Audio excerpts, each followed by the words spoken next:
lorsque les gens posent des questions bêtes et que vous, d'un seul coup, vous faites traiter de tous les noms parce que vous seriez complotiste, ça va pas. C'est qu'il y a un problème. Il y a un problème quelque part. Voilà. Comme je le dis, c'est un de mes proverbes personnels que je me dis depuis que je suis petit. Quand je comprends pas quelque chose, il y a quelque chose à comprendre.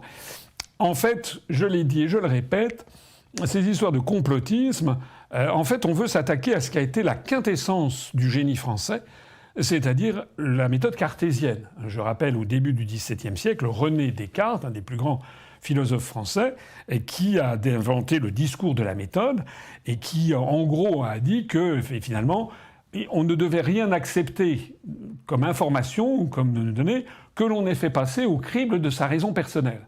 C'est ce qu'on appelle le doute méthodique.